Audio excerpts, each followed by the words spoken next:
Good morning, everyone. Welcome to our Friday morning trading session. Friday, yippee! TGIF and all that.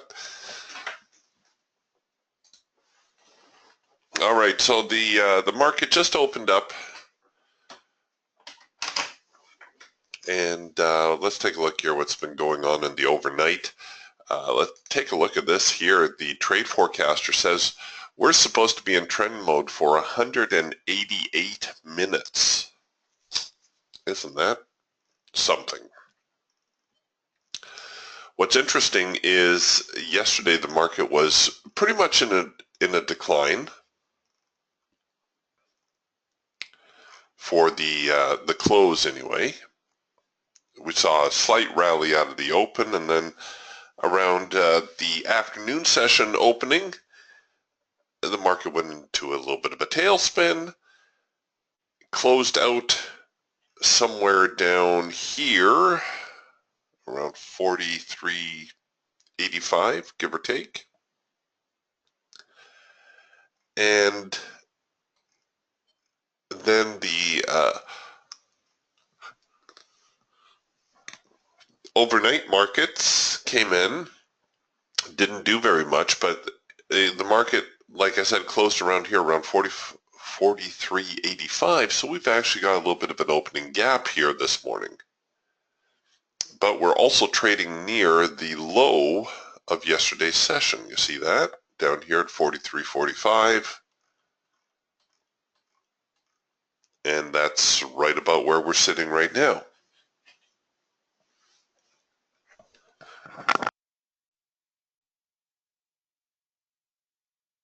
So it'll be interesting to see whether the market tries to recover into this gap a little bit. Obviously, 43.45, there's a little bit of sensitivity there. Or whether the market's just going to continue to slip lower this morning.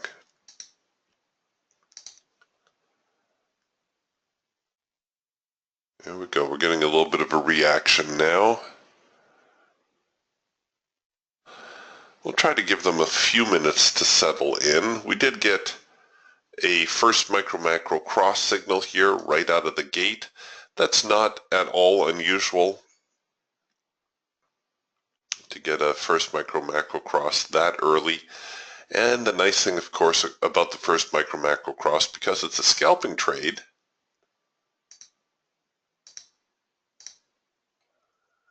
it's not usually asking too much out of the market to hit that profit objective.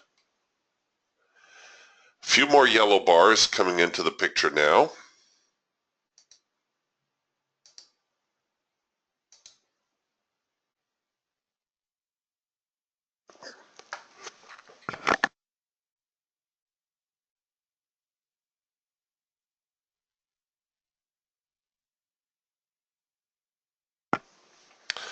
Crude oil continuing to plod higher. In fact, we just had a first micro-macro cross signal in crude oil. This one right here.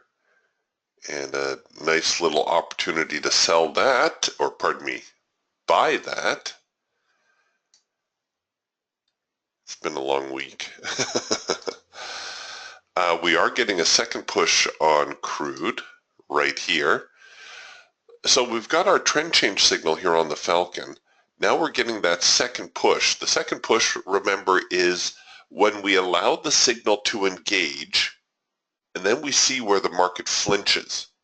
Once we know that, we can place our entry above that point and try to look for extra momentum to bring us in. Problem with crude oil, of course, is the risk component. I'm not able to cover below the low here, so I'd be looking for a decent push higher. Not the type of trade that's, giving me a warm, fuzzy feeling, but there it is nonetheless, crude oil producing a buy signal on the Falcon. And hopefully that second push entry will help keep us out of harm's way.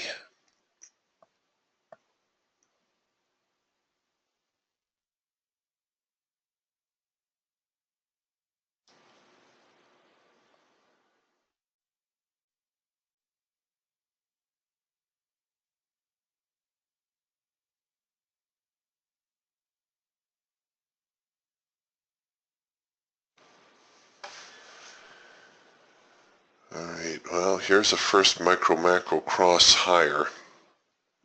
What concerns me about this first micro-macro cross, and I'm going to take it here in a second, but it has this bear flag look to it. I'm going to try to sneak in like this.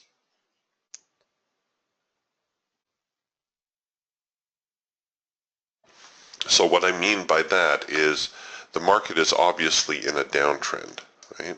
We're obviously heading lower. Now we're getting this little pullback phase, and it has a shape like a bear flag. And what that means is we actually would expect the breakout to head this way, not this way. But again, it's a scalp trade.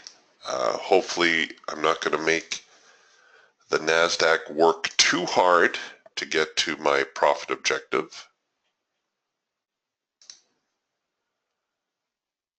And it looks like they slipped me a tick on the entry as well, so I'm going to try to get that tick back.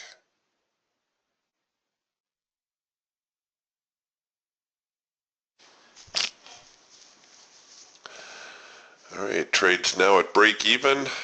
Oh, whew. Thank goodness. So in spite of the lack of momentum this morning, a couple decent trades on the hawk at least. A first micro macro cross here lower, a first micro macro cross here higher. Both of them working out for us.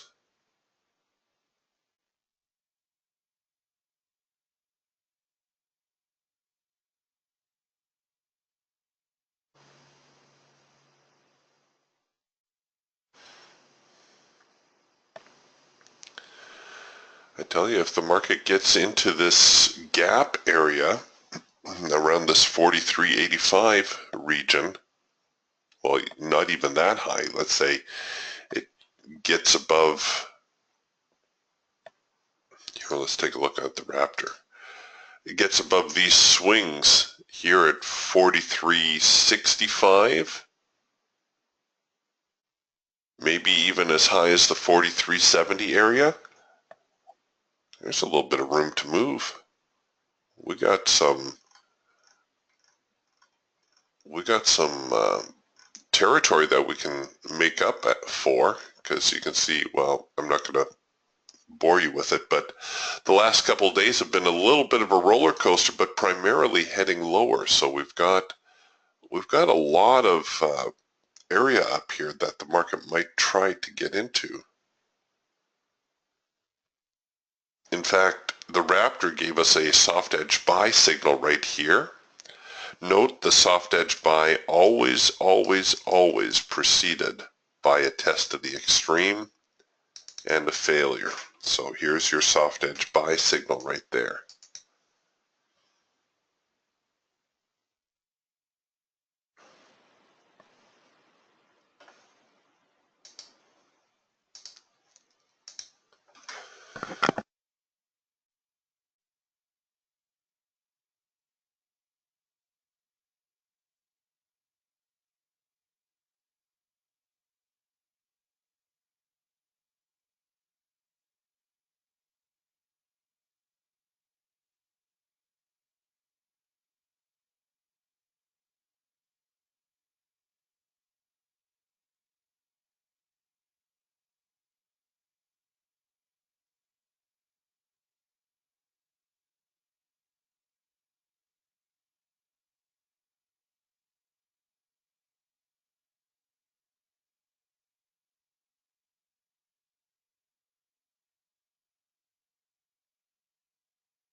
Okay, we're into the hard edge.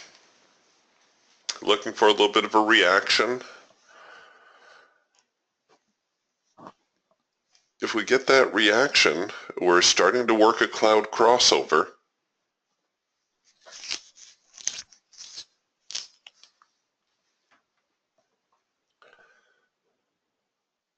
Then we could have a great spot to buy if, in fact, the Raptor comes back with another buy signal. Our Falcon gave us an early signal over here, so our Falcon is already in trend change mode.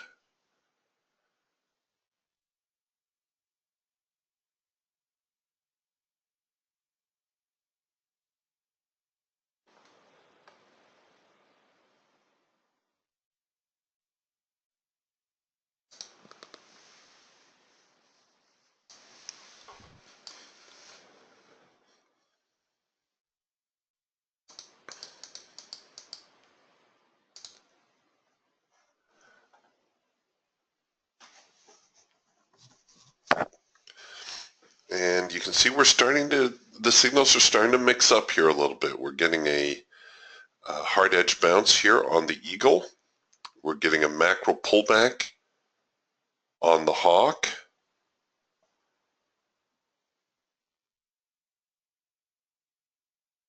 Which side is going to come out ahead here? Well, this is obviously a very strong trend. With the Eagle, you can also do, well, let's do the second push entry on the Eagle. I wanted to point out that this bar right here is our signal bar with the green bar sell, because it's the first bar where everything is in sync. We have to wait for the ATR to flip over.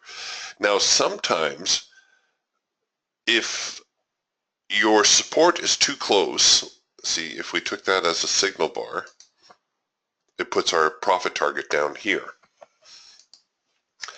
Sometimes if you think the support's going to interfere, then go ahead and enter on the hash mark.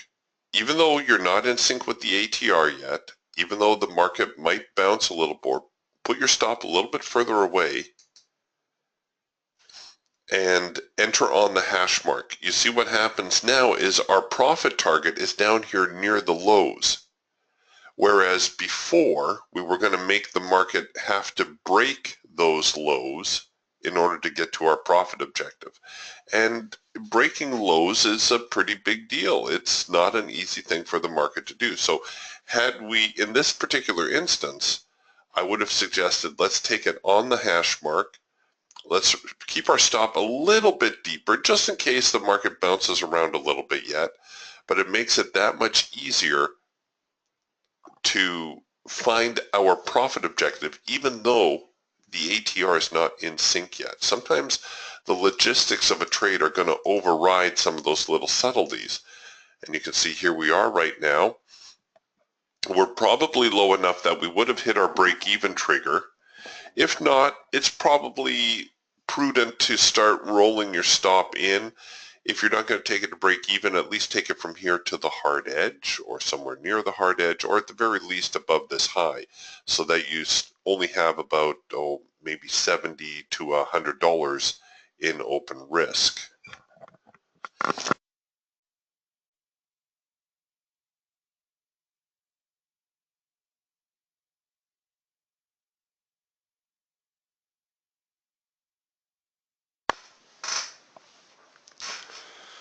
All right, so I wanted to point that out. There's a good opportunity. Now here we have another with trend signal. This one's a little bit more difficult, of course, because now we're here at the lows. Right? If the market is going to enter a trading range, and you should always expect that a trading range is possible. Well, what happens at the bottom end of the trading range? Traders don't sell. The weak traders sell. We don't want to be with the weak traders. We want to be with the strong traders. So you can see what's happening with this bar right now is it's getting bought up. There's a lot of traders, a lot of buyers buying this market right now. And here come a few more sell orders. And as it goes lower, they're going to try to buy it again. See, here they come. They're trying to buy it again. They're in there with their limit orders. They're buying the low of every bar, looking for a reaction higher. Now, technically, I would consider that to be counter trend because the market is moving lower. There's an obvious downtrend here.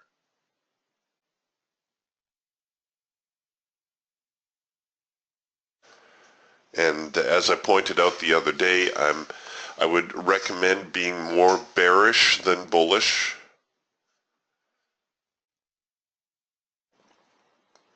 And it looks like this signal is progressing pretty well.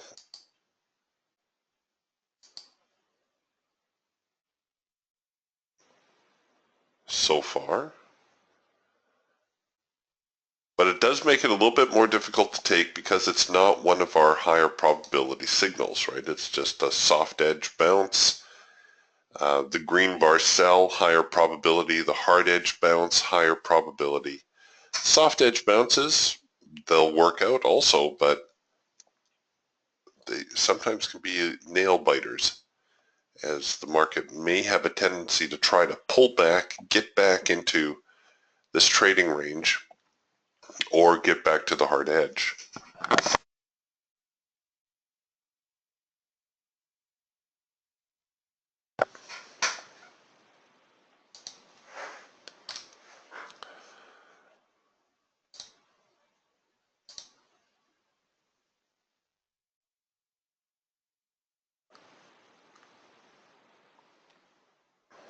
Well, while we were looking at that, the hawk gave us yet another first micro-macro cross signal.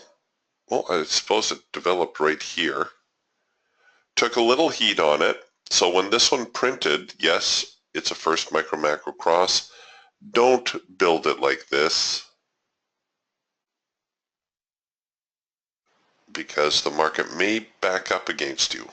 Why? How do I know it may back up against me? Well, take a look at the pattern here. We haven't retested these highs, have we? If you want, you can shoot a trend line across these lows, more or less. Get that bear flag type look to the market.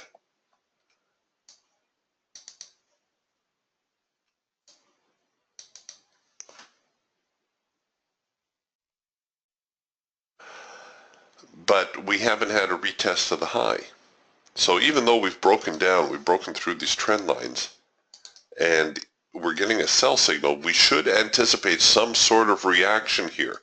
So ideally, we want to cover the trade way up here. That's ideal. If that seems too far out of the way, or if you're really set on trying to get a couple of contracts into your trade, or your account is smaller and you just have to try to get a tighter stop in there, try putting your stop above the crest of the micro line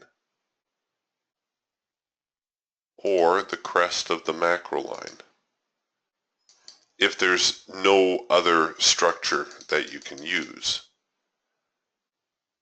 But try not to make it too tight. See, look at that. Even at the macro line, they almost stopped you out before hitting the profit target.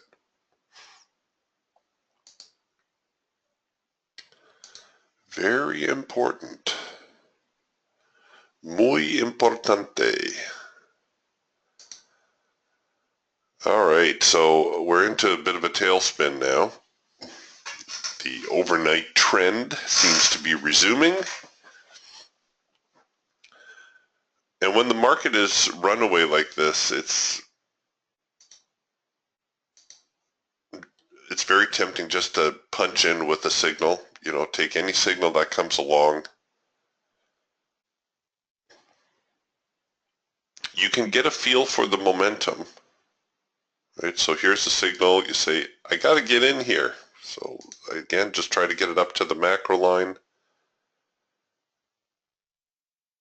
And what we'll do is we'll eliminate the profit targets and the break even.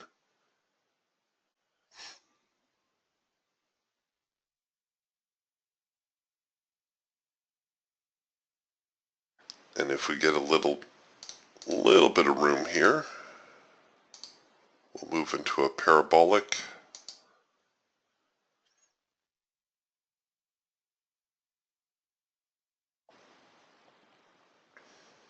It's always dangerous doing this type of thing. Personally, I prefer to wait for a signal to develop because, well, I'm really only looking for a few trades through the day, right? Sometimes we'll get lucky and the market will continue to make a nice progression. But generally speaking, the DTS signals will capture the early part of the move. The high quality signals, I mean. So you've got your first micro-macro cross, you've got your macro pullbacks, your 4-arrow consolidations. Those all tend to pick up the early part of the trade, which is what we want. We want to get in there early, right?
Oh, how's that? Sorry.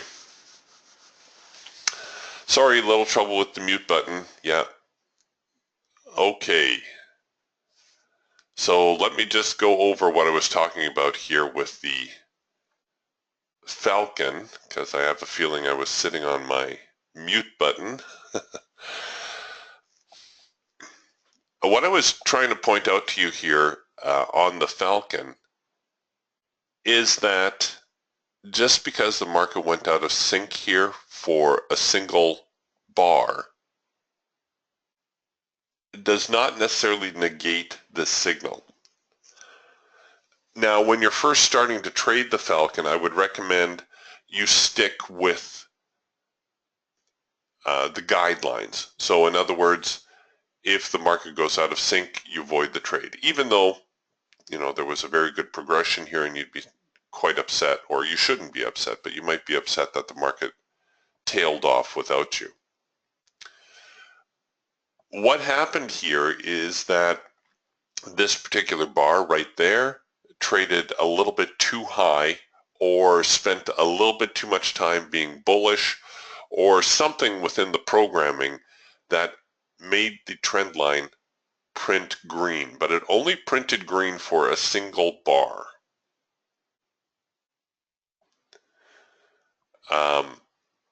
A single bar going out of sync and then the market coming back into sync, I usually ignore that. Now, however, if the market goes out of sync for 3 or 4 bars, that you pay attention to. This is a trend line that went out of sync.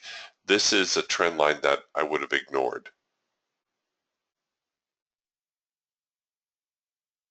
So I would have still treated this signal here as a late filter entry signal.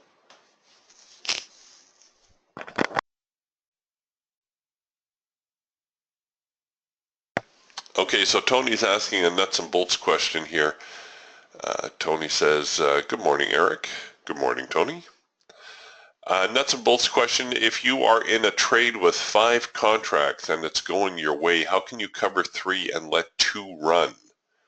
The trade 1% is set, target 1% is set at 100%. Okay, so what Tony's saying is he's gone in, all out, and he hasn't preset his targets, and he's wondering now, well, if I'm in a trade and it's going nicely, how do I peel off some of those positions? Okay, we don't have a trade signal here. I'm going to sim this for Tony so that he can see. And what we're going to do is we're going to short 5. We're going to cover up here.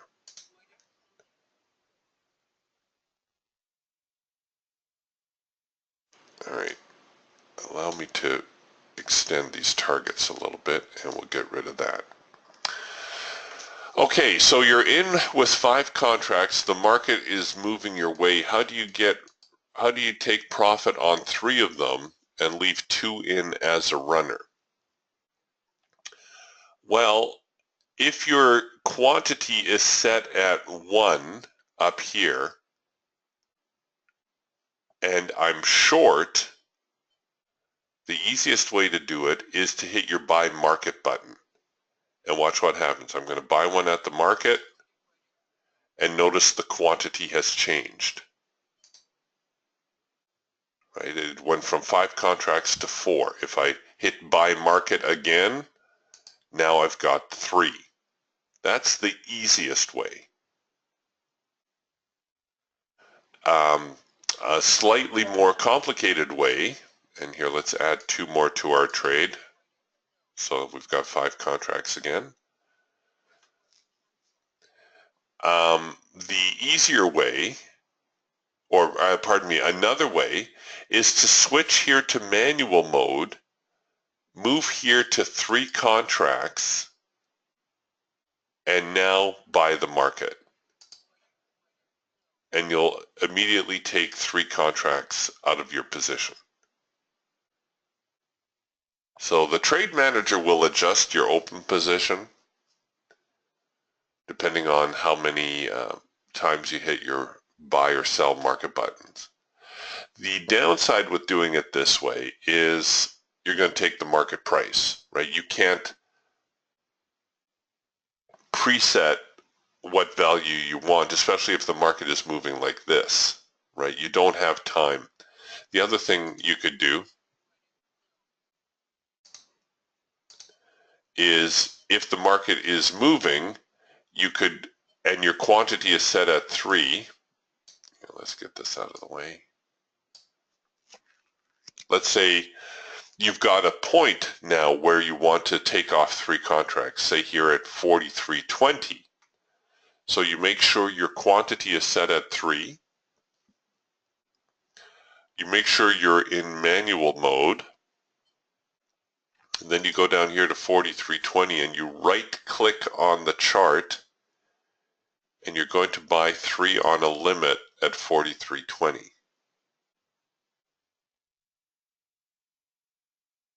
So what happens now is you've essentially set your profit targets manually.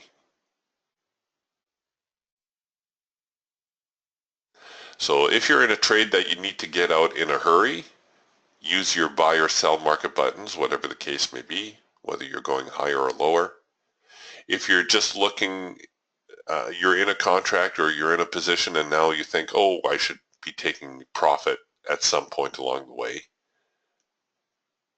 go to manual mode, set your quantity, and right click and enter your target. So I'm going to bring this in here a little bit so you can see what happens if we can get it to trigger. Come on.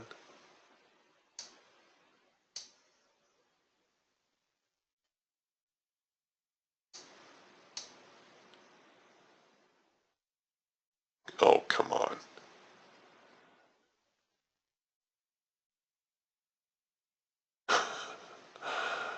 Stupid thing. Come on.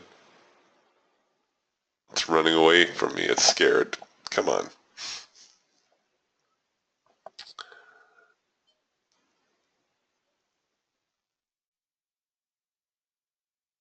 Oh, you're kidding. Come on.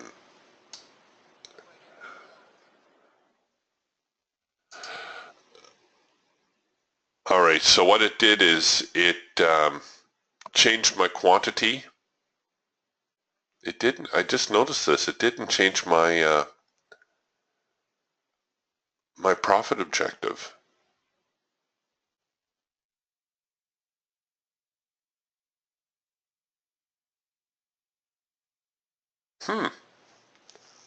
That might be, it changed the stop quantity correctly.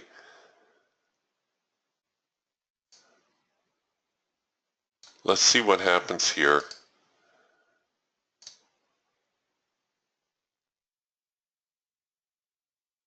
Well, I think it has adjusted, but for whatever reason it hasn't adjusted the number correctly. Okay, let's try to stop this out. Oop. Oh no, it hasn't. We're still long 3. Okay, that's something I'm going to need to mention to Ben.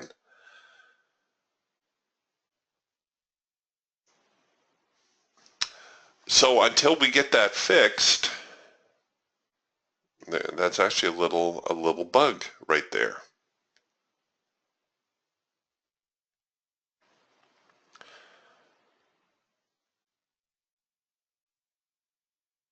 So let me think about that for a minute. You can peel off the profits easy enough, but obviously you're going to have to cancel your profit order.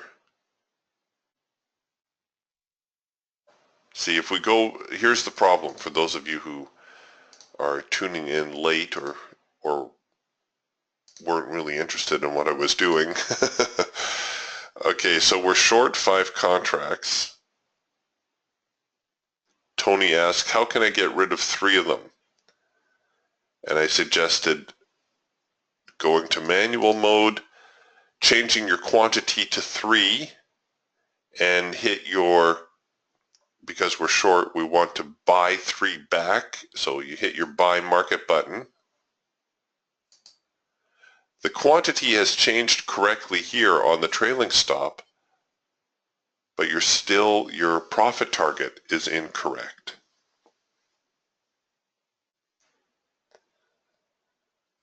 Yes, okay, Tony says, I mentioned that to you a few days ago. My mistake, Tony, I didn't correctly understand. I was simply looking here at the stop loss. So, long story short, until I get the programmers to fix it, what you need to do is, if you're going to punch out of part of the trade, you're going to have to eliminate your profit objective. Pay attention to what your position is here, that you're, in this case, you're still short 2. You have 2 contracts to make up. And you're going to have to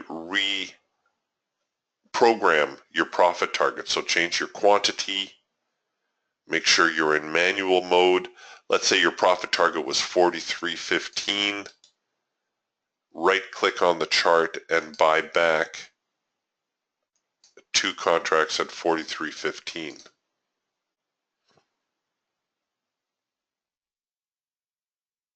Yeah, I'm sure it's just a little bit of an oversight. Obviously, they were able to sync the trailing stop, but they forgot about the profit target. So thanks, Tony, and like I say, I apologize. I misunderstood what you were talking about the other day. So here is the hawk trade,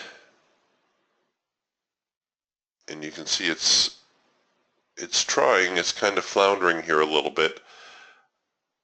A lot of yellow bars coming in. I still believe the market will head lower, so I'm not panicking just yet.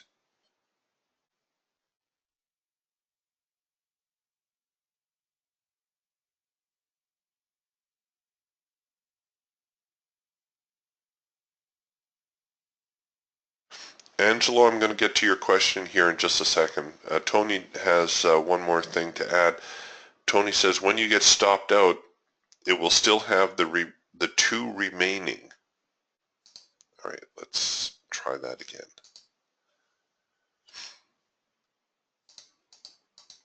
So we're going to be short 5.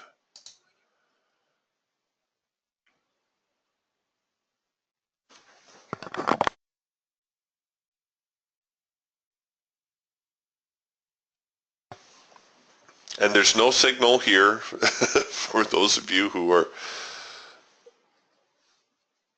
just tuning in and you're looking to shadow a trade and you heard me say we're short 5 contracts. No, don't go crazy. Don't start shorting 5 contracts.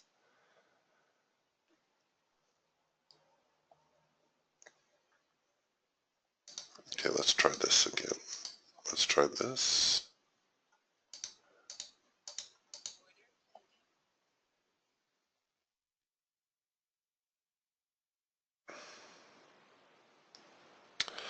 Oh, come on.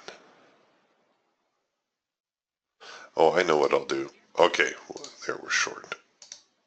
Okay, so let me get the profit target out of the way, get the stop loss out of the way. All right, so if I go to manual mode and now I'm going to take off 3 contracts, so I'm short, I'm going to buy back 3.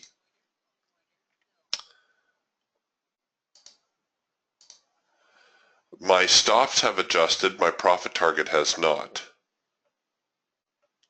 So I'm going to cancel my profit target. I'm going to change my quantity to 2 for the 2 remaining contracts. I'm going to right click and buy back 2. Okay, now I'm going to get this one stopped out.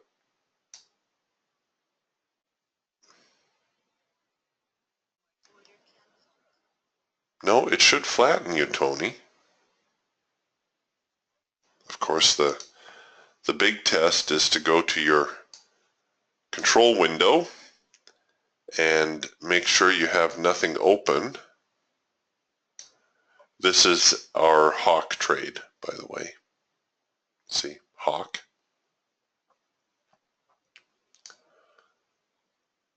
No, I think that'll flatten you out.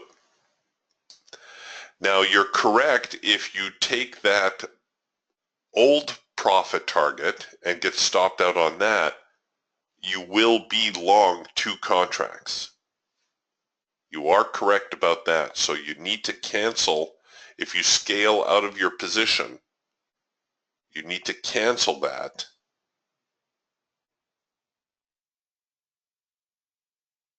and then enter a fresh order. I know it's a bit of a pain, but thanks for catching that.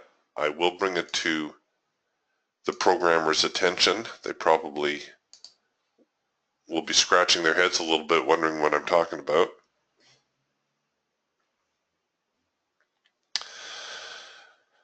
Okay, so the buyers decided to step in here a little bit, and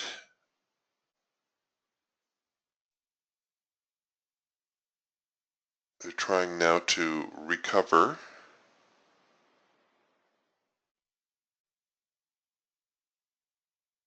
So far, the recovery seems a little bit weak. Oh, Angelo asked me, why do you trade mostly the NQ? Thanks. I trade the NQ here. One second.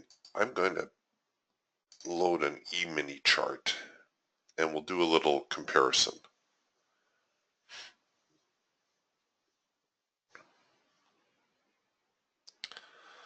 Because the E-mini is everybody's favorite, and I like the E-mini. I'm not opposed to the E-mini, but I think I get a little bit more mileage using the NASDAQ.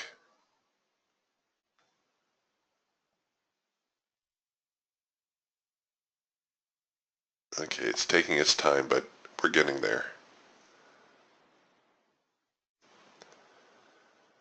Okay, so, oops, sorry, I shouldn't have moved it while my charts are trying to load.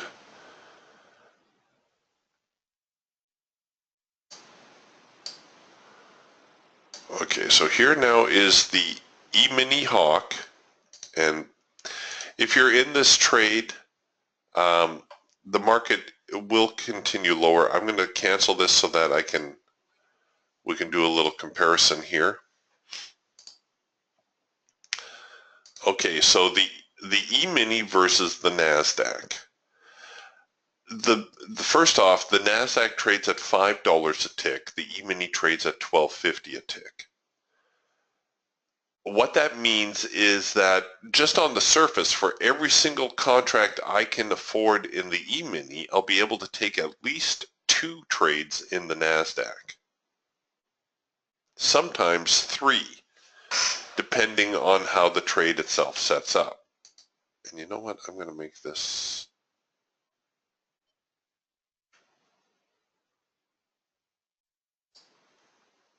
Let's do it like this.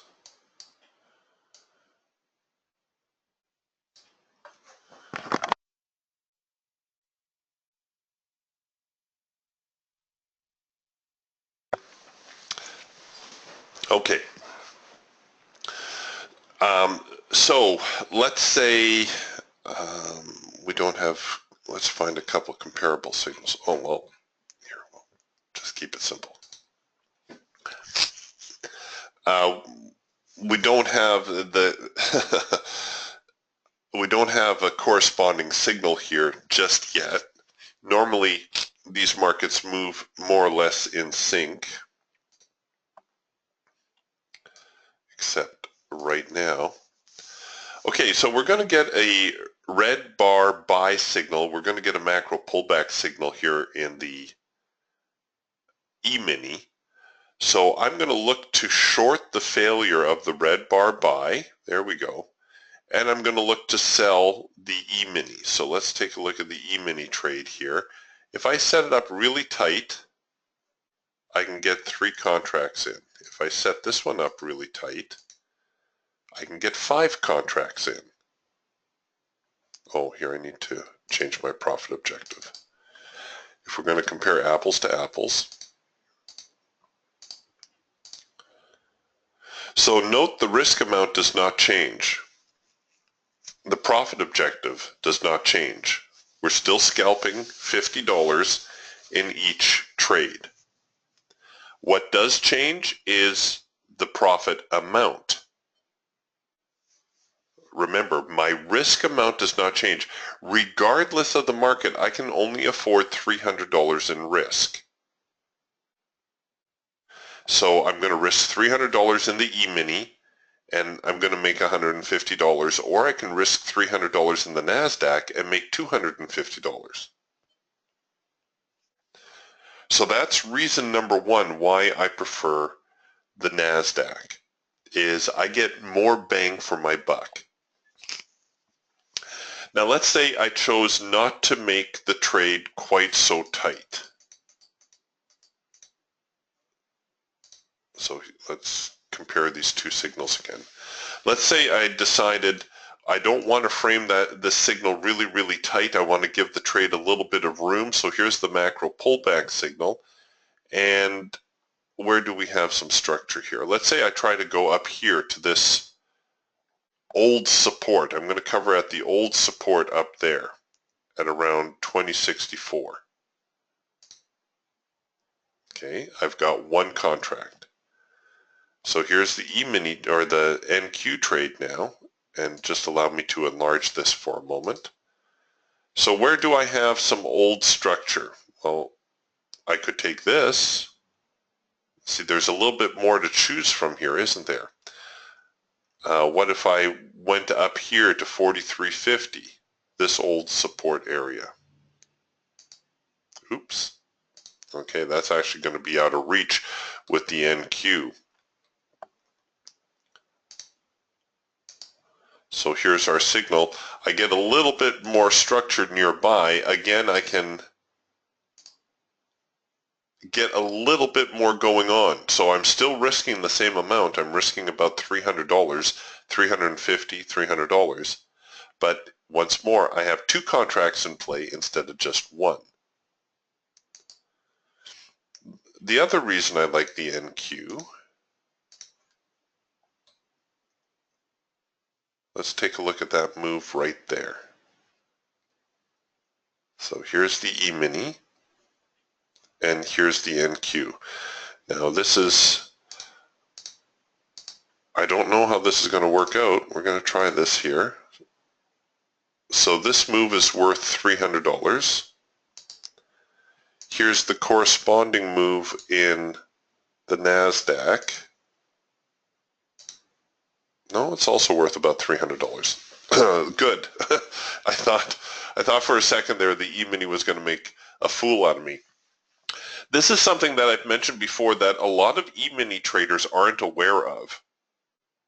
Namely that even though the NASDAQ trades at approximately half the value, the moves that the NASDAQ makes and the moves that the E-mini makes are very similar dollar-wise.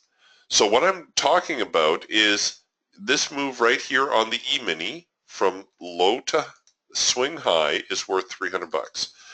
This corresponding move here on the NASDAQ, which occurred at approximately the same time, from low to high, is also worth about $300, approximately, right? Rounding errors, in consideration of rounding errors. So here we go. Let's take a look at the big move out of the open. So the E-mini opened right here.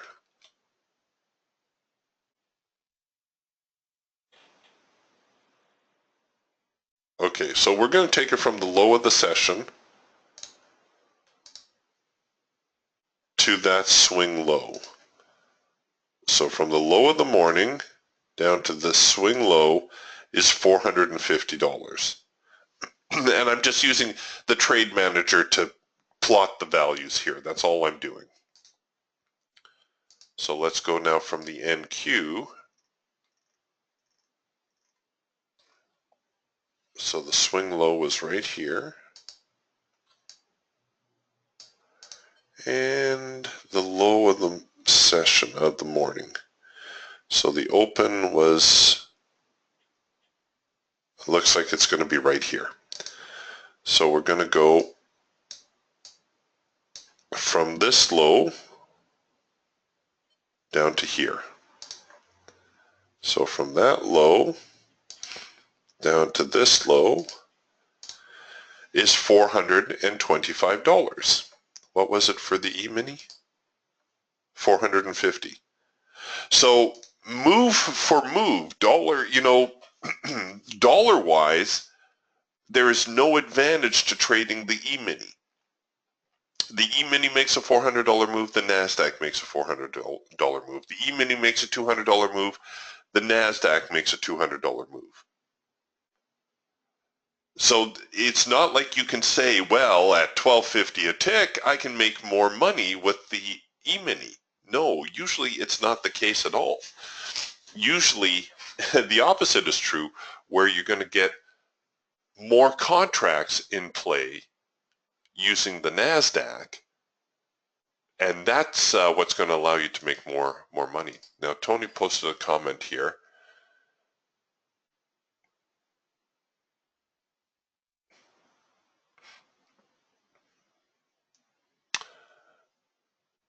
Yeah, okay, this is an excellent comment that Tony makes. If you are trading multiple contracts, and if you're trading some volume, that's where the E-mini beats the NASDAQ hands down. If we take a look at, say, let's take a look at this candle right here. No, actually, let's find...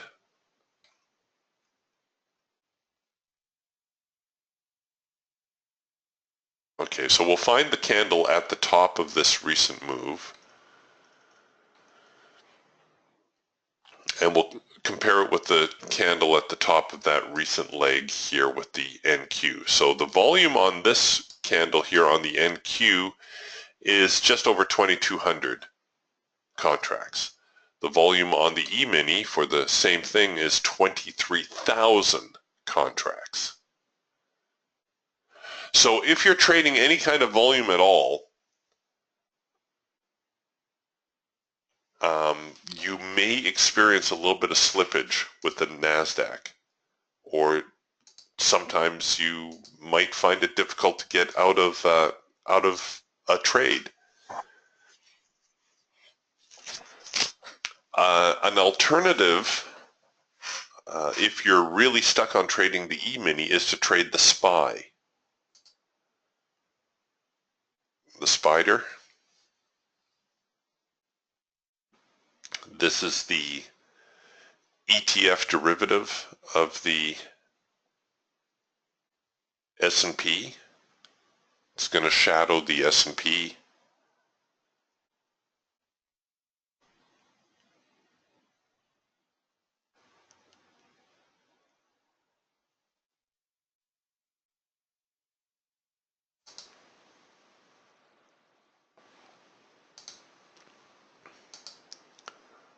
Do I have this one on a...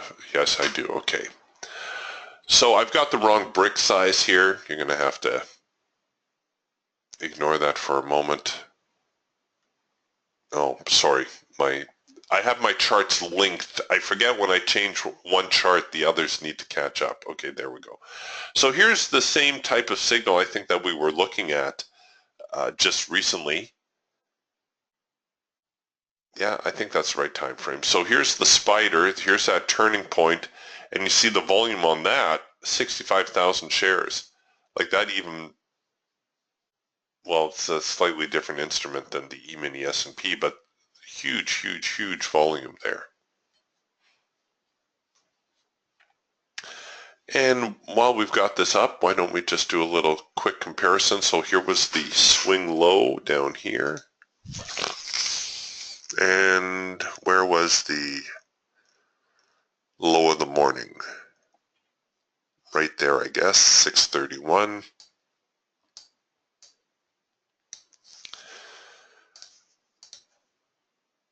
The spider gives you the opportunity to adjust your position sizes even more. So it's at 96 cents per contract. So you'd probably go in with 1,000 shares or 500 shares or something. 500 shares would again be $450. My point is that the move is still the same as the NASDAQ. It's still $400, $450. You'd be probably trading, like I say, 300, 500 shares, something like that. The spider is good for those of you who are trading small accounts and you're not sure whether you want to trade futures or the account requirements are too high for you. The spider's a good alternative because you can trade, say, well, let's say you're going to trade 100 shares. And it's not a buy signal, but we're going to treat it as such. So 100 shares is going to cost you all of $18 if you're wrong. You'll only make $10 if you're right, but the point is, this is a great way to get some experience trading real money. You know, 20 bucks is, shoot, you'll probably lose more than $20 on the weekly poker game. But it's a great way to test your signals. It's a great way to trade your signals without a lot of risk. And it's a great way to get used to trading real money. Now, you can get this to a point where it actually means something to you. You just got stopped for 20 bucks. You say, oh, well, 20 bucks. But you can change this amount. Let's say you make it 300 shares.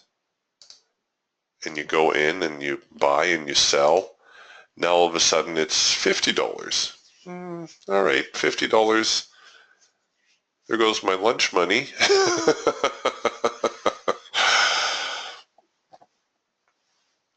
Right, so it's a really good proving ground. It gives you a lot of flexibility. That's also one of the perks with trading the Forex, is that the Forex really allows you to adjust your quantity size so that you have total control over your risk exposure. The good thing too is that it allows you to structure a trade correctly. You're not doing this sort of stuff. You're not jamming your stops in super tight, trying to keep your risk down. You can say, oh, well, the swing low is down there. That's where I should cover. Okay, it's 130 bucks for 300 shares, but this is where I need to cover the trade. So again, you have that kind of flexibility. The thing I don't like about the Forex, and the reason I kind of stay away from the Forex markets, and sorry to those of you who like to trade Forex, is that you get killed on the spreads. I would give me a commission any day. Let me know my cost up front. Commissions on the SPY are usually pretty reasonable as well. But don't fool around with the spreads and, you know, get cute, take a little extra for yourself and make me pay for it. No, thank you. I think there's too much room for brokerages to manipulate your order in the Forex environment. And if you think that doesn't happen, I got some bad news for you.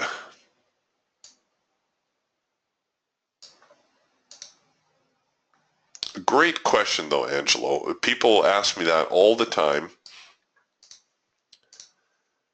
And it's, you know, it's an important consideration which market you trade.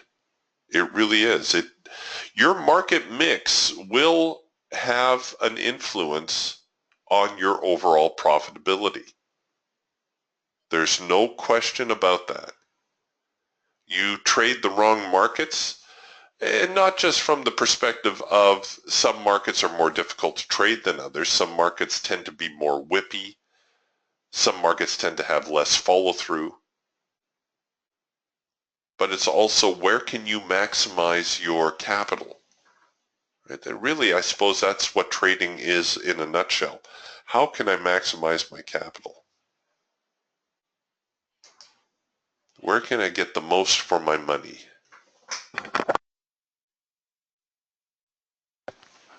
And as you can see, the NASDAQ has some very nice moves out of that. Let me, I haven't done this, but we're kind of in sideways mode here at the moment. So let me bring over the YM, and let's just do the same thing here to the YM for a second. We'll take the Trailblazer off, we'll put this on, and we'll go with that. Okay, good enough.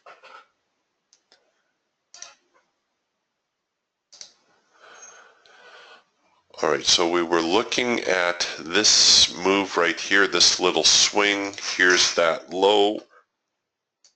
And where's the 631? Oh, sorry, I guess that's the 631 low. And it's this swing. Yes, it's this swing we were looking at. So this is now the mini Dow compared to the E-mini and the NASDAQ. The mini Dow, of course, also trades at $5 a tick, so it's pretty affordable that way. But you see the mini Dow doesn't go quite as far. The NASDAQ and the E-mini both yielded, what was it, about $400 or $450. The mini Dow, a little bit more conservative, at $300. Still a good trade. Still nothing wrong with it. Actually, to be fair, I think that's not the right low. We were looking at the 631 low, so we'll take it from that one. Let's compare apples to apples. So we're going to go from here down to here, $340. Still, you know, a little bit light, about anywhere from $50 to $7,500 light. It's not that the mini Dow is not a good instrument. With the mini Dow, of course, we get the lower tick value. And so when we get these signals, like the NASDAQ, we can get in there usually with multiple contracts. Oh yeah, wrong account. We can usually get in there with multiple contracts. Let's try this.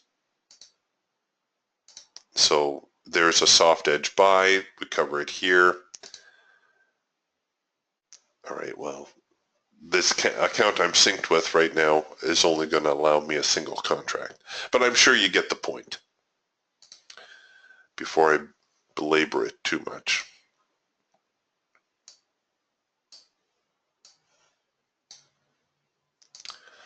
But yeah, I think the NASDAQ is tough to beat. I really do.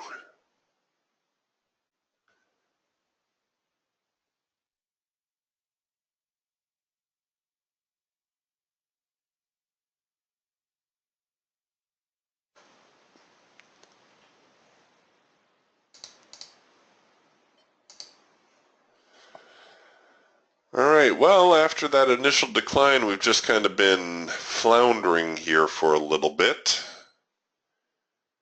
And the market is supposed to be in trend mode, but it's not trending very much. Absolutely, Tony. Tony says, can you show the SPY chart for a few seconds? Let me load it with the correct settings. I had it on my 446 chart.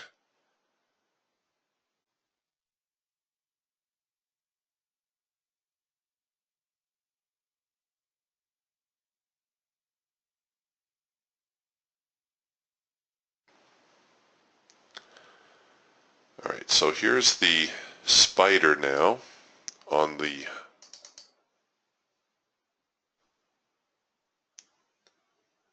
hawk.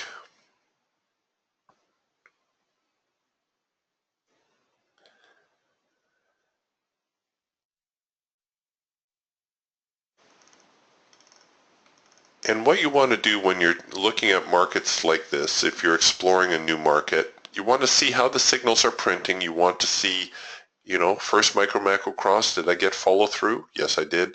Here's a 4-arrow consolidation, which was only a 3-arrow consolidation, but we got some follow through. Macro pullback signal that failed, but that's okay. It was a clean signal, first micro macro cross. We don't want to see too many signals printing either. So here was a first micro macro cross right here.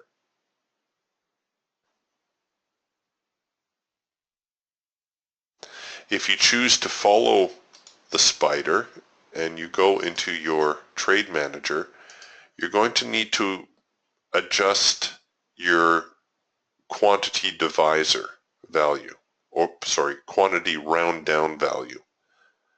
Otherwise, you're going to end up with some rather odd share sizes. You're probably going to want to change that to be to the closest 10 or the closest 100 or the closest 50. Otherwise, you're going to be, well, here I'll show you. If we go with our risk percent mode, and let's say I buy that first micro macro cross and I cover down here, I get 587 shares, which is okay, but it's a little awkward. It would have been enough to take it to 550 or even 500 or 580.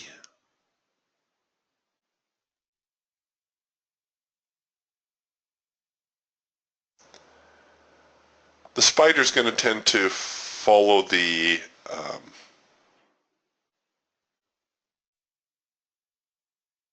E-mini around anyways.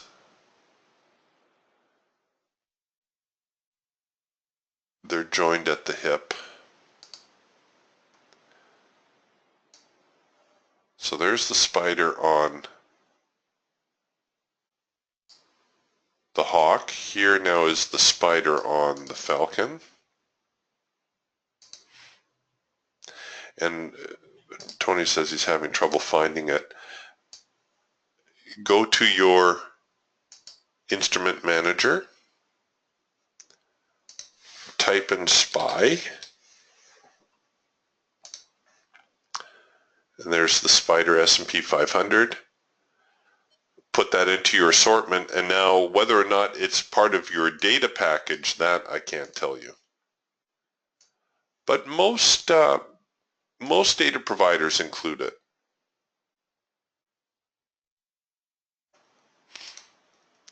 So here this morning on the spider, a nice little trend change signal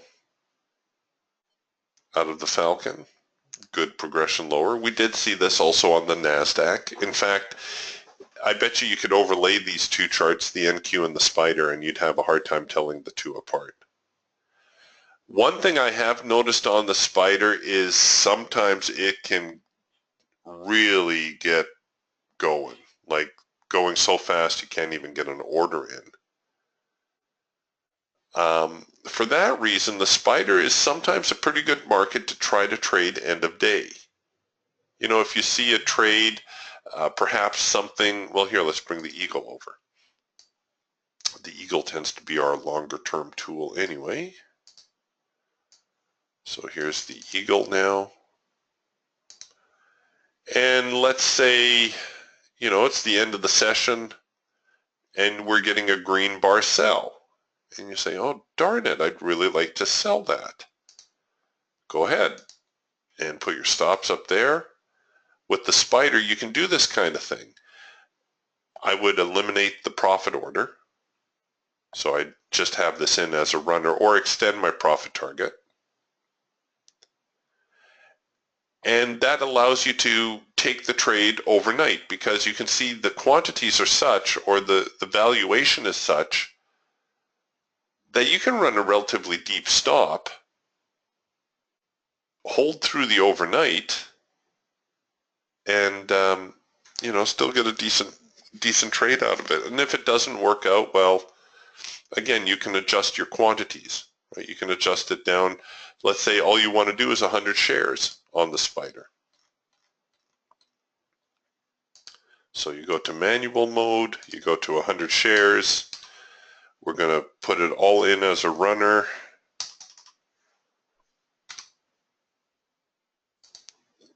We're going to enter here. We're going to get stopped out if it reverses above the highs. So we're on the hook for $175. 173 to be exact. And so then you can go to bed and you wake up the next morning and you see that spider's trading down here and you're up about $100. You can continue to hold through the weekend. You can roll your stops to break even. It just gives you another alternative for your trading, if you will.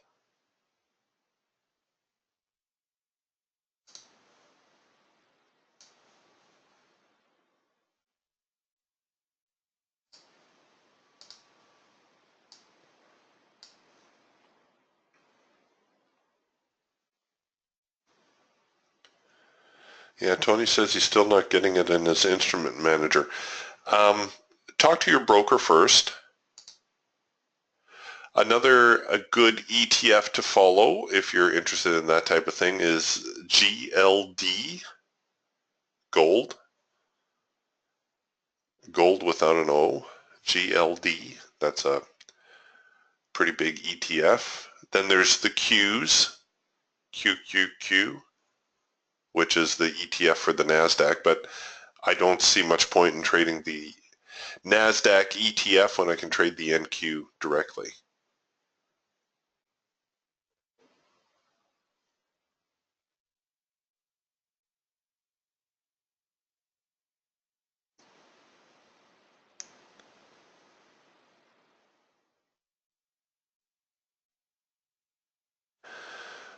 Looking for some sort of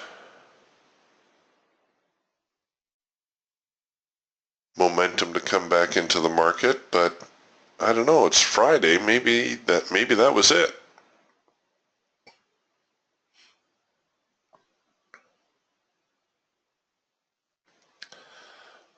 Buyers are starting to make a little bit of a push now.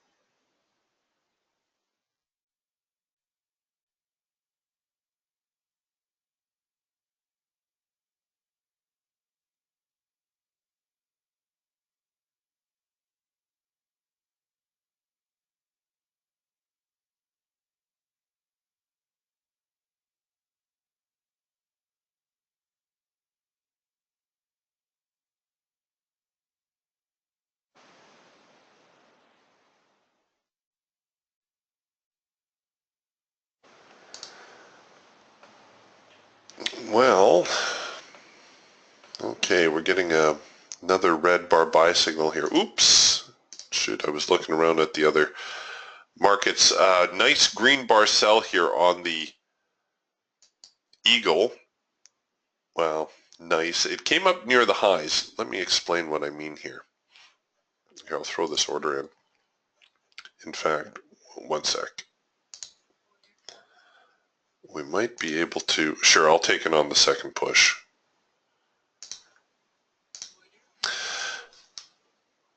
Okay, so we've got a market that's kind of moving sideways now, right? I think we can agree on that.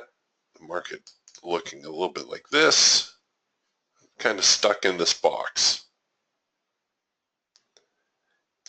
It went to the top end of the box and gave us a green bar sell. Whenever you suspect the market's in a trading range, we want to sell the top end. We want to try to short it and see whether or not it won't head down to the bottom end. I'm not so much for buying the bottom end because it's counter trend, but I'm certainly in favor of trying to sell the top end so long as it looks as though the market has a chance of resuming the trend. As this progresses sideways, as this market progresses sideways, let's say we get way out here, you know, early afternoon, an hour into the afternoon session. At that time, the downtrend has very little influence over the market anymore because we've been going sideways for like 4 hours. Right? We've only been in a downtrend for about an hour, 2 hours at the most, and if we start going sideways for 3 or 4 or 5 hours, well then that downtrend starts to have less and less influence on the market. In which case we could break higher or we could break lower. Right now I'm hoping that the downtrend still has enough influence here that the sellers are still serious about trying to recover the downtrend, and therefore selling the top end of this trading range may not be a bad idea.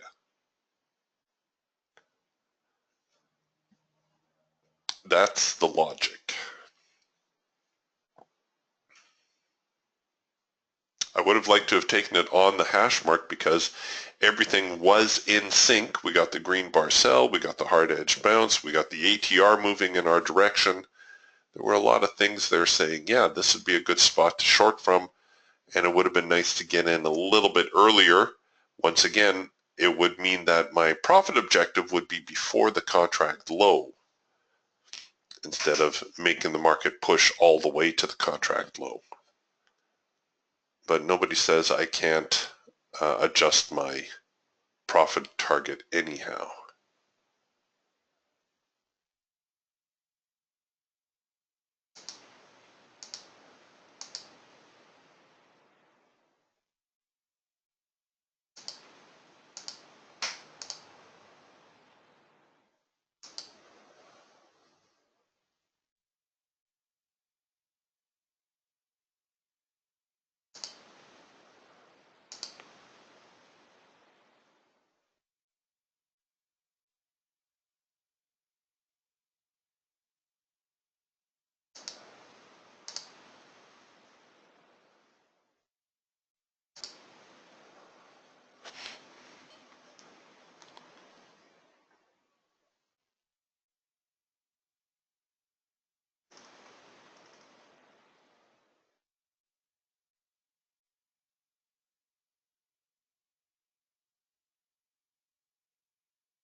Come on.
Come on.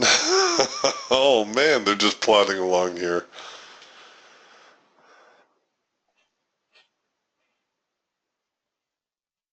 Well, we'll nurse this trade along here a little bit, but I think we're going to be closing up the room at the top of the hour.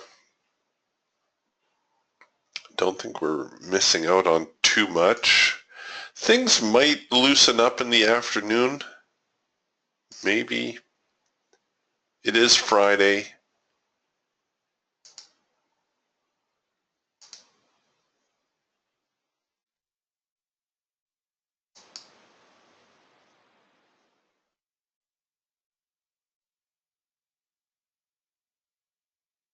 Come on. So we're at break even.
Oh, baby, come on, get down there.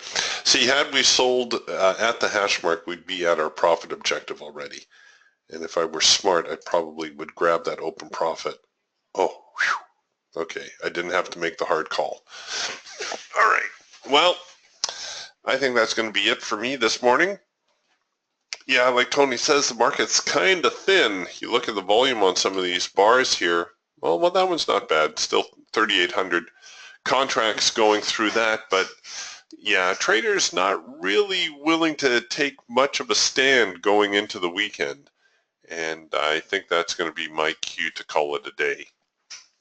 Have yourselves a great weekend, and I will see you guys again on Monday morning. We'll talk to you then. Bye for now.